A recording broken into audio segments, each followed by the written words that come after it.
The Yellow Wallpaper by Charlotte Perkins Gilman, read by Callie Amiday. It is very seldom that mere ordinary people like John and myself secure ancestral halls for the summer. A colonial mansion, a hereditary estate. I would say a haunted house, and reach the height of romantic felicity. But that would be asking too much of fate. Still, I would proudly declare that there is something queer about it. Else, why should it be let so cheaply? And why have stood so long untenanted? John laughs at me, of course, but one expects that in marriage. John is practical in the extreme.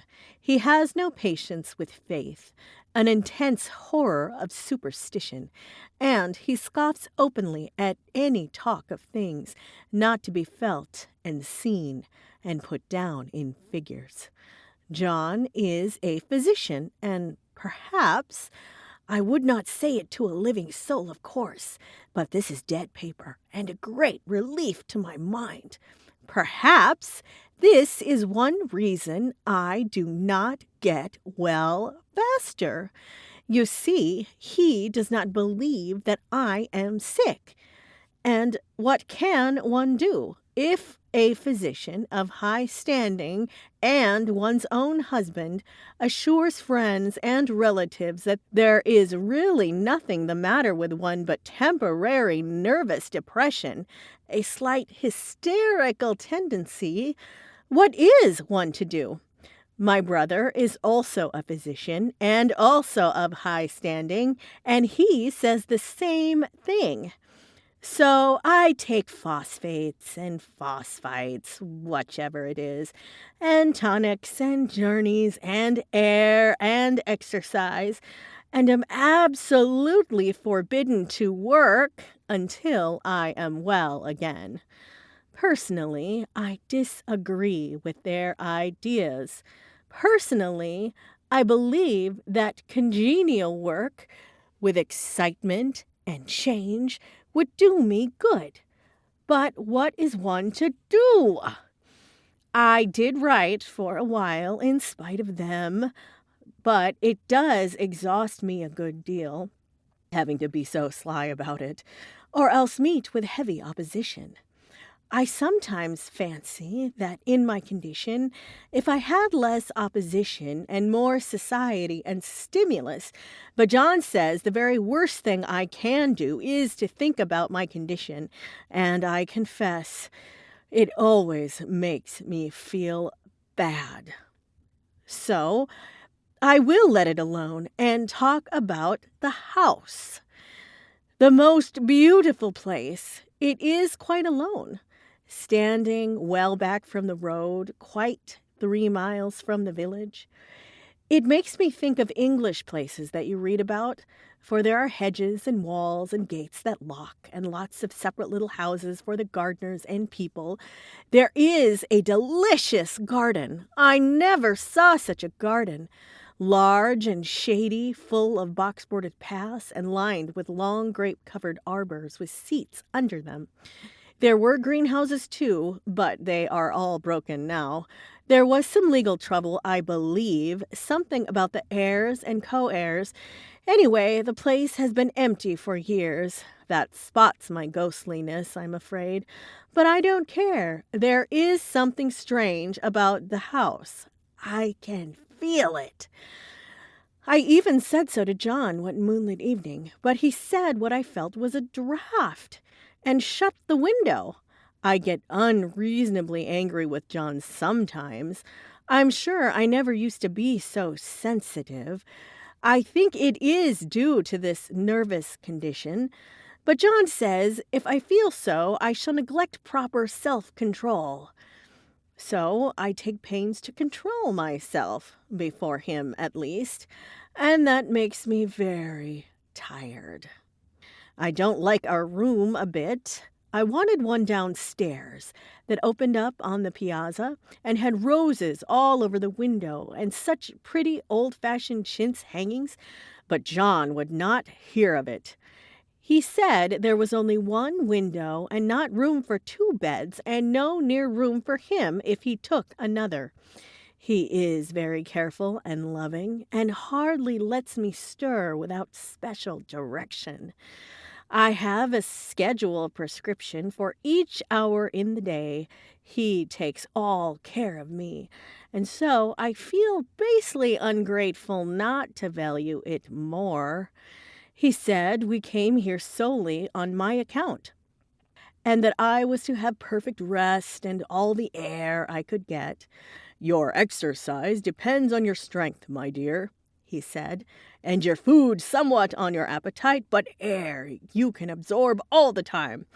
So we took the nursery at the top of the house. It is a big, airy room, the whole floor nearly, with windows that look all ways, and air and sunshine galore. It was nursery first, and then playground and gymnasium, I should judge, for the windows are barred for little children, and there are rings and things in the walls. The paint and paper looks as if the boys' schoolhouse had used it.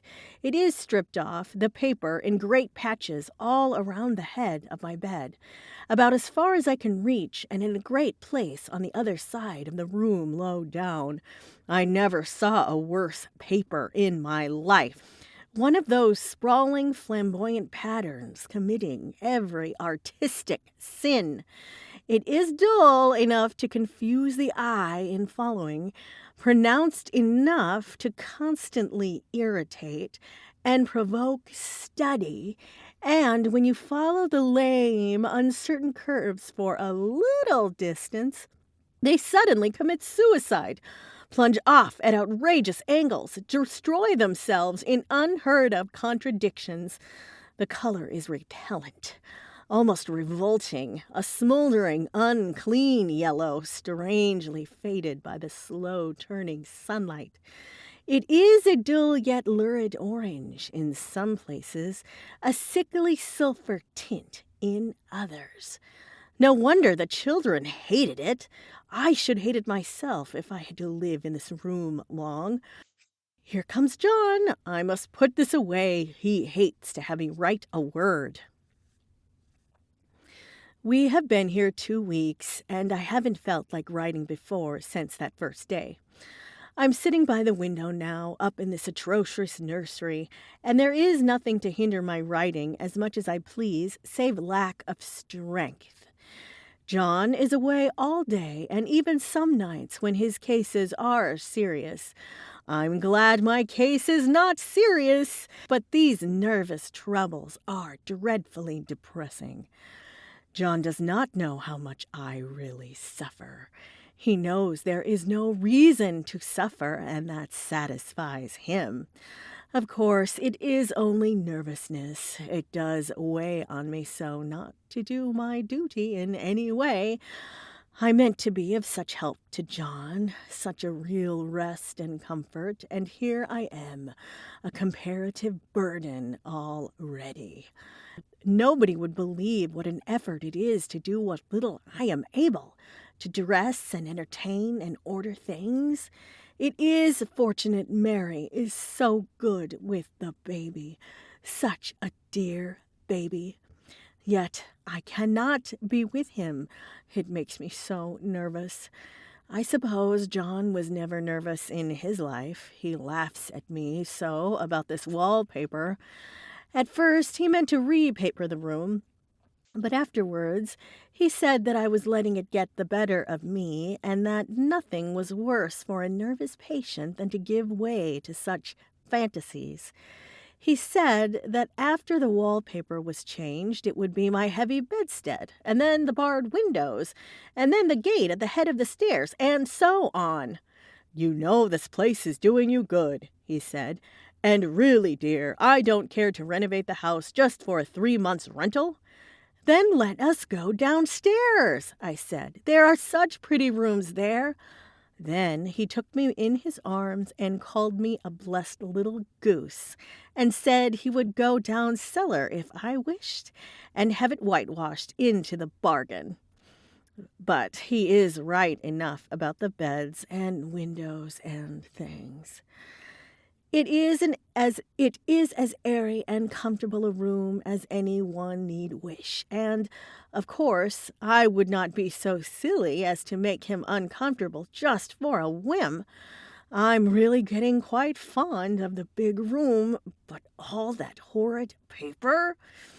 Out of one window, I can see the garden, those mysterious, deep-shaded arbors, the riotous, old-fashioned flowers, and bushes and gnarly trees. Out of another, I get a lovely view of the bay and a little private wharf belonging to the estate. There is a beautiful shaded lane that runs down there from the house. I always fancy I see people walking in these numerous paths and arbors, but John has cautioned me not to give way to fancy in the least.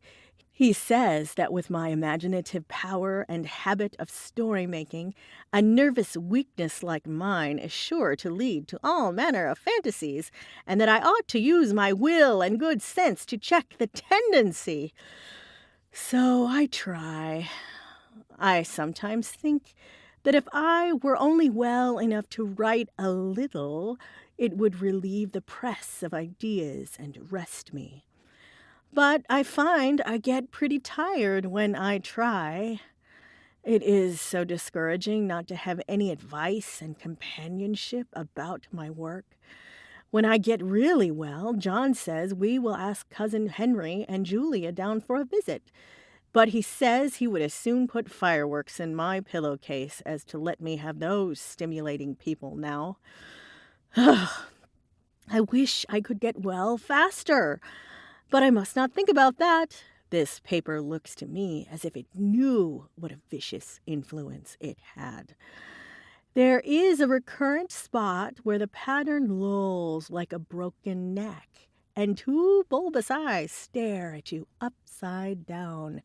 I get positively angry with the impertinence of it, and the everlastingness. Up and down and sideways they crawl, and those absurd unblinking eyes are everywhere.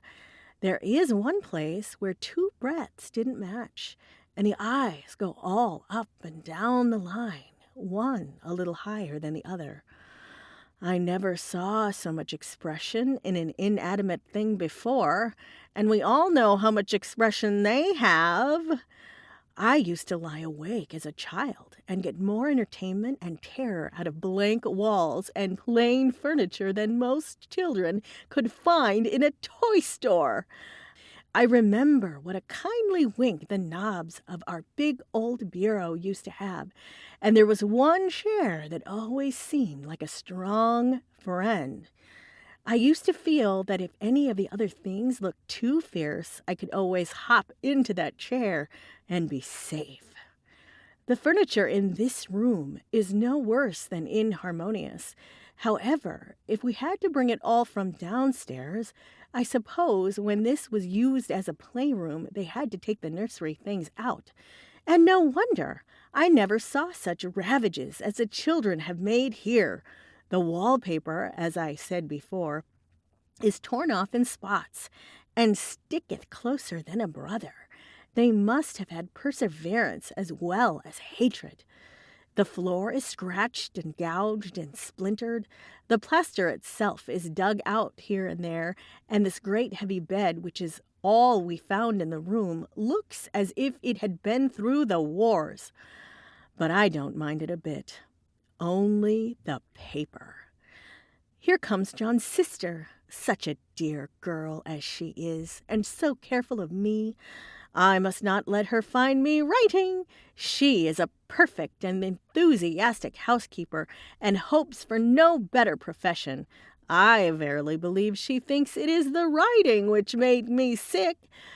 But I can write when she is out, and see her a long way off from these windows. There is one that commands the road, a lovely, shaded, winding road, and one that looks off over the country, a lovely country, too, full of great elms and velvet meadows. This wallpaper has a kind of sub-pattern in a different shade, a particularly irritating one, for you can only see it in certain lights, and not clearly then. But in the places where it isn't faded and where the sun is just so, I can see a strange, provoking, formless sort of figure that seems to sulk about behind that silly and conspicuous front design. There's Sister on the stairs. Well, the 4th of July is over. The people are gone, and I am tired out. John thought it might do me good to see a little company, so we just had Mother and Nellie and the children down for a week. Of course, I didn't do a thing. Jenny sees to everything now, but it tired me all the same. John says if I don't pick up faster, he shall send me to Ware Mitchell in the fall. But I don't want to go there at all. I had a friend who was in his hands once, and she says he is just like John and my brother, only more so. Besides, it is such an undertaking to go so far.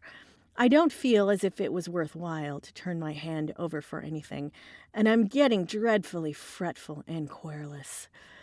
I cry at nothing and cry most of the time. I don't when John is here or anybody else, but when I am alone, and I am alone a good deal just now. John is kept in town very often by serious cases, and Jenny is good and lets me alone when I want her to. So I walk a little in the garden or down that lovely lane, sit on the porch under the roses, and lie up here a good deal. I am getting really fond of the room in spite of the wallpaper. Perhaps because of the wallpaper. It dwells in my mind so. I lie here on this great immovable bed, it is nailed down, I believe, and follow that pattern by the hour. It is as good as gymnastics, I assure you. I start, we'll say, at the bottom, down in the corner over there where it had not been touched, and I determine for the 1000th time that I will follow that pointless pattern to some sort of conclusion. I know a little of the principle of design, and I know this thing was not arranged on any laws of radiation or alternation or repetition or symmetry or anything else that I have ever heard of. It is repeated, of course, by the breaths, but not otherwise. Looked at it one way, each breath stands alone, the bloated curves and flourishes. A kind of debased Romanesque with delirium tremens go waddling up and down in isolated columns of fatuity. But, on the other hand, they connect diagonally, and the sprawling outlines run off in great slanting waves of optic horror, like a lot of wallowing seaweeds in full chase. The whole thing goes horizontally, too, at least it seems so, and I exhaust myself in trying to distinguish the order of its going in that direction. They have used a horizontal breadth for a frieze, and that adds wonderfully to the confusion. There is one end of the room where it is almost intact, and there, when the cross lights fade and the low sun shines directly upon it, I can almost fancy radiation after all. The interminable grotesques seem to form around a common center and rush off in headlong plunges of equal distraction. It makes me tired to follow it. I will take a nap, I guess. I don't know why I should write this. I don't want to. I don't feel able. And I know John would think it absurd, but I must say what I feel and think in some way. It is such a relief. But the effort is going to be greater than the relief. Half the time now I am awfully lazy and lie down ever so much. John says I mustn't lose my strength and has me take cod liver oil and lots of tonics and things, to say nothing of ale and wine and rare meat. Dear John, he loves me very dearly and hates to have me sick. I tried to have a real, earnest, reasonable talk with him the other day and tell him how I wish he would let me go and make a visit to Cousin Henry and Julia.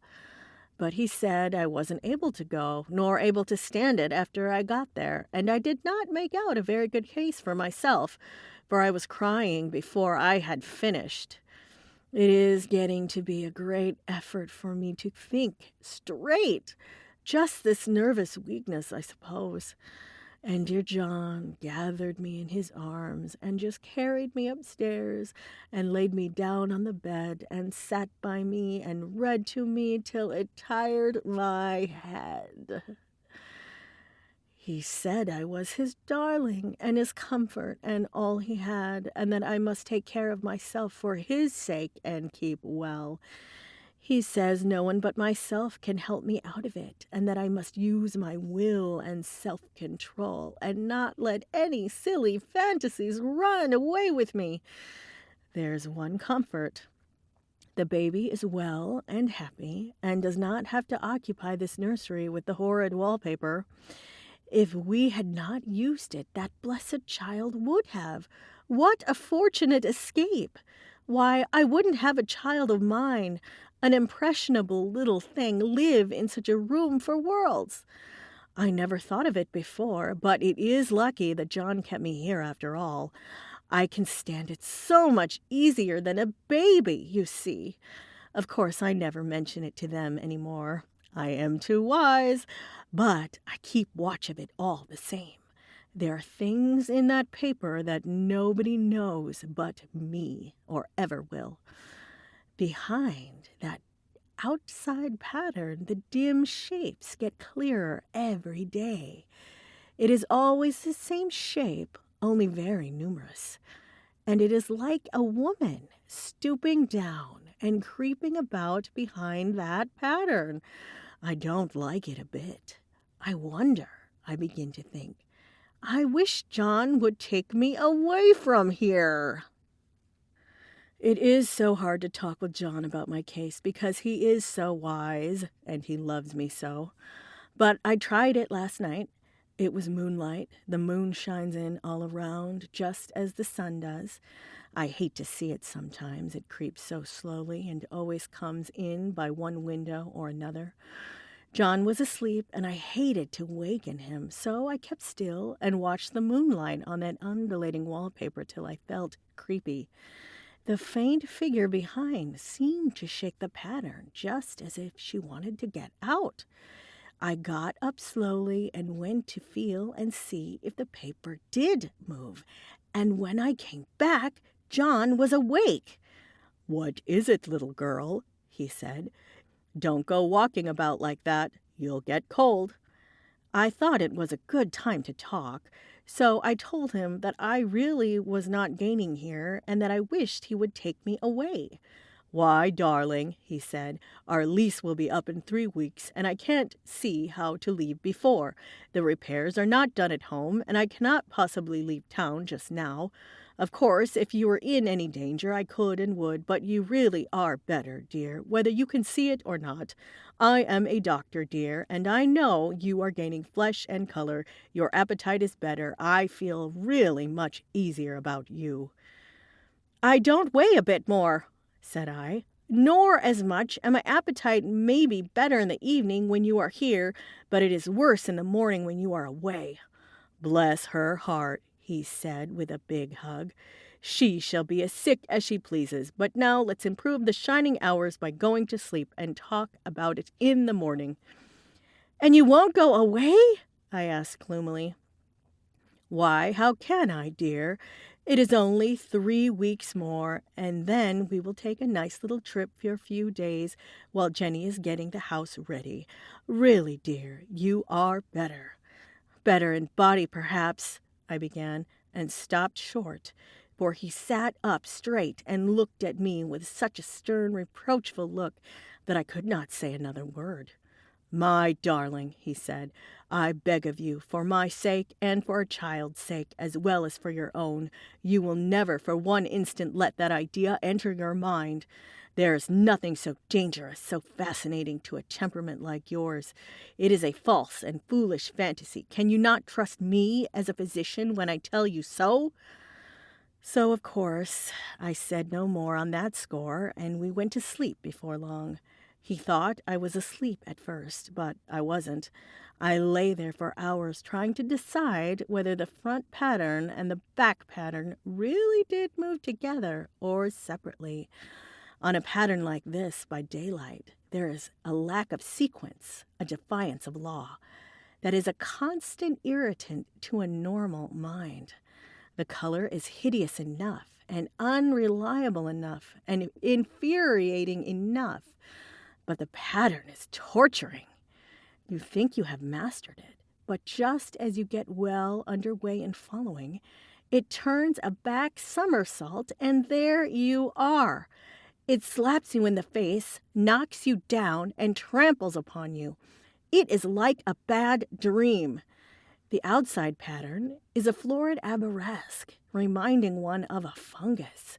If you could imagine a toadstool in joints, an interminable string of toadstools budding and sprouting in endless convolutions, why, that is something like it.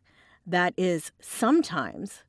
There is one marked peculiarity about this paper, a thing nobody seems to notice but myself, and that is that it changes as the light changes. When the sun shoots in through the east window, I always watch for that first long, straight ray. It changes so quickly that I never can quite believe it. That is why I watch it always. By moonlight, the moon shines in all night when there is a moon. I wouldn't know it was the same paper. At night, in any kind of light, in twilight, candlelight, lamplight, and worst of all, by moonlight, it becomes bars. The outside pattern, I mean, and the woman behind it is as plain as can be. I didn't realize for a long time what the thing was that showed behind, that dim sub-pattern. But now I am quite sure it is a woman. By daylight she is subdued, quiet. I fancy it is the pattern that keeps her so still. It is so puzzling. It keeps me quiet by the hour. I lie down ever so much now. John says it is good for me, and to sleep all I can. Indeed, he started the habit of making me lie down for an hour after each meal. It is a very bad habit, I am convinced, for, you see, I don't sleep, and that cultivates deceit, for I don't tell them I'm awake. Oh, no. The fact is, I'm getting a little afraid of John.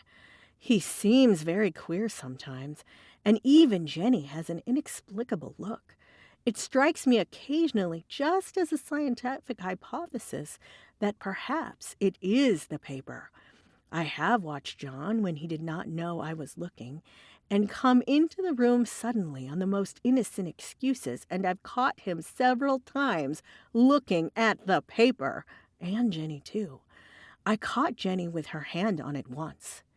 She didn't know I was in the room, and when I asked her in a very quiet voice, with the most unrestrained manner possible, what she was doing with the paper, she turned around as if she had been caught stealing and looked quite angry, asked me why I should frighten her so.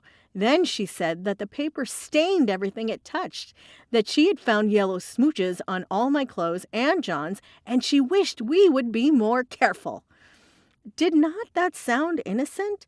But I know she was studying that pattern, and I am determined that nobody shall find it out but myself. Life is very much more exciting now than it used to be. You see, I have something more to expect, to look forward to watch. I really do eat better and am more quiet than I was. John is so pleased to see me improve. He laughed a little the other day and said I seemed to be flourishing in spite of my wallpaper. I turned it off with a laugh. I had no intention of telling him it was because of the wallpaper. He would make fun of me. He might even want to take me away. I don't want to leave now until I have found it out. There is a week more, and I think that will be enough. I am feeling so much better. I don't sleep much at night, for it is so interesting to watch developments. but I sleep a good deal in the daytime. In the daytime, it is tiresome and perplexing.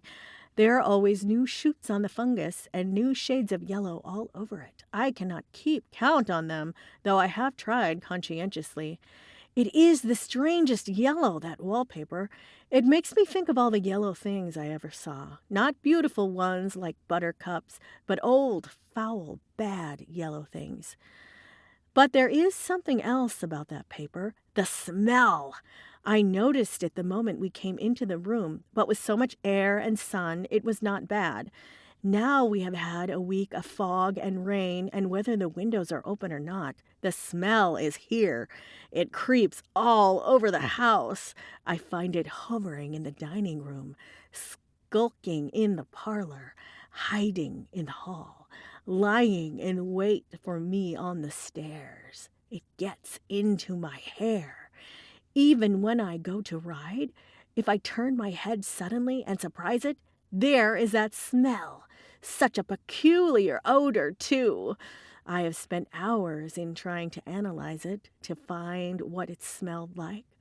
It is not bad, at first, and very gentle, but quite the subtlest, most enduring odor I ever met. In this damp weather, it is awful.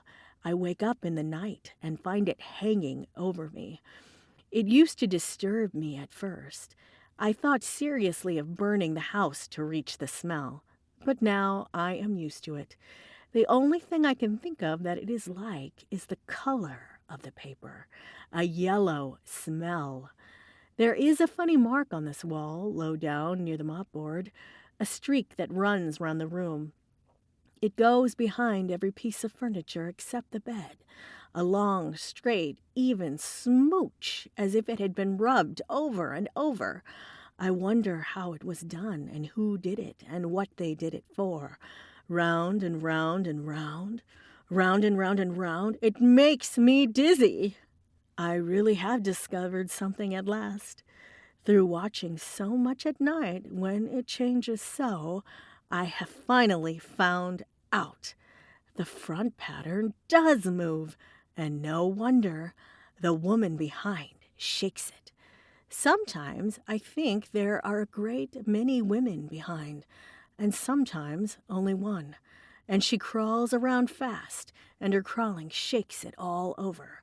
Then, in the very bright spots, she keeps still, and in the very shady spots, she just takes hold of the bars and shakes them hard. And she is all the time trying to climb through, but nobody could climb through that pattern. It strangles so. I think that is why it has so many heads. They get through, and then the pattern strangles them off and turns them upside down and makes their eyes white. If those heads were covered or taken off, it would not be half so bad.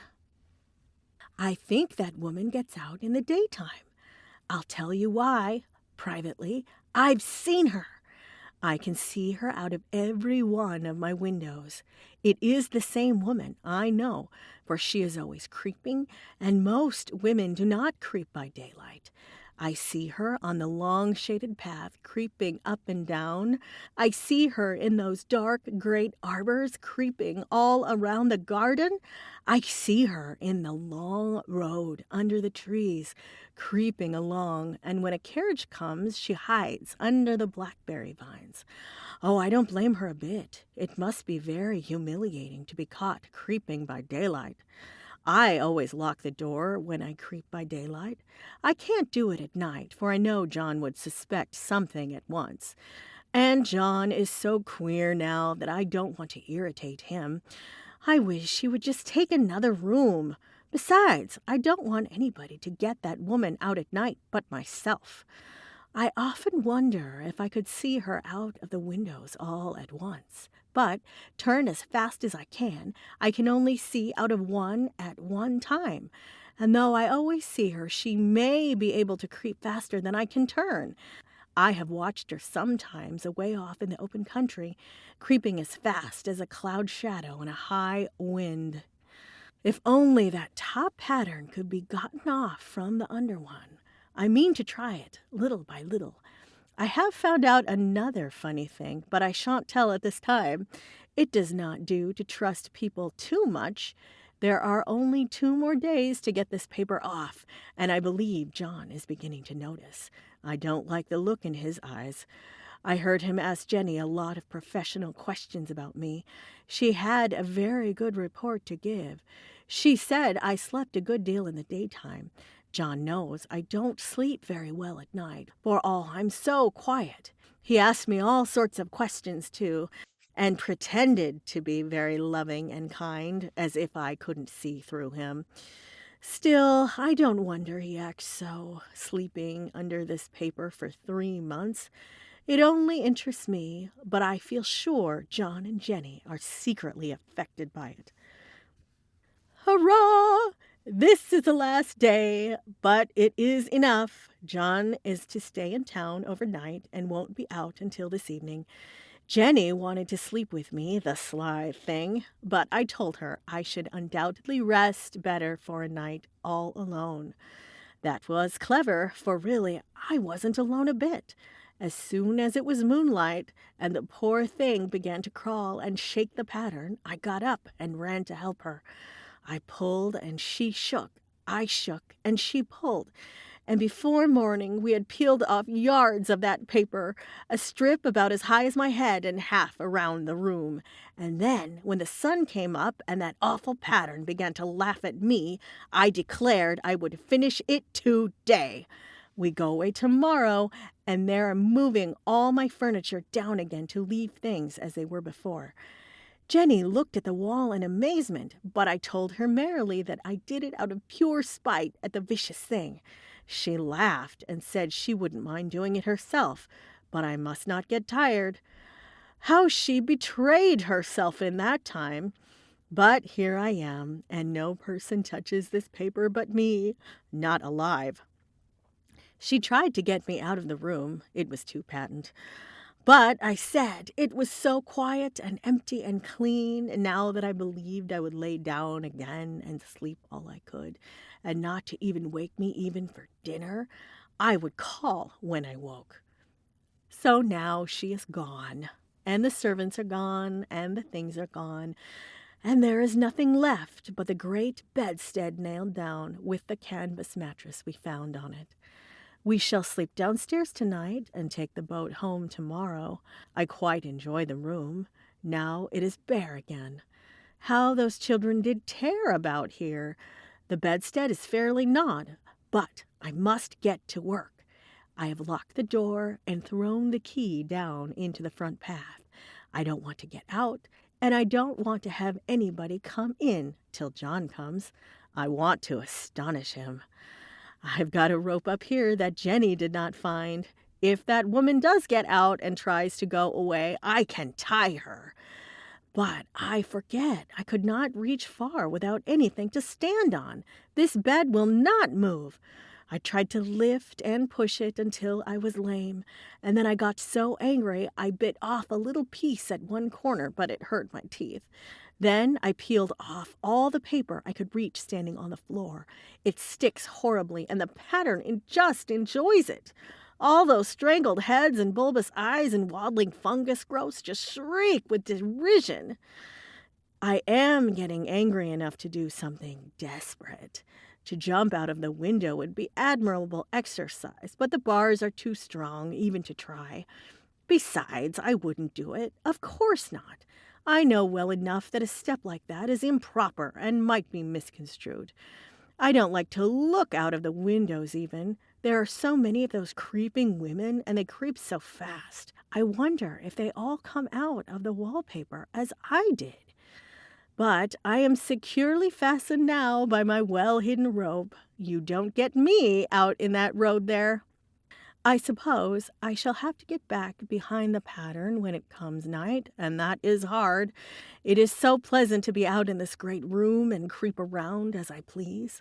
I don't want to go outside. I won't, even if Jenny asks me to. For outside you have to creep on the ground, and everything is green instead of yellow. But here I can creep smoothly on the floor, and my shoulder just fits in that long smooch around the wall, so I cannot lose my way. Why, there's John at the door. It is no use, young man, you can't open it. Oh, how he does call and pound. Now he's crying for an axe. It would be a shame to break down that beautiful door. John, dear, said I in the gentlest voice, the key is down by the front steps under a plantain leaf. That silenced him for a few moments. Then he said, very quietly indeed, "Open the door, my darling."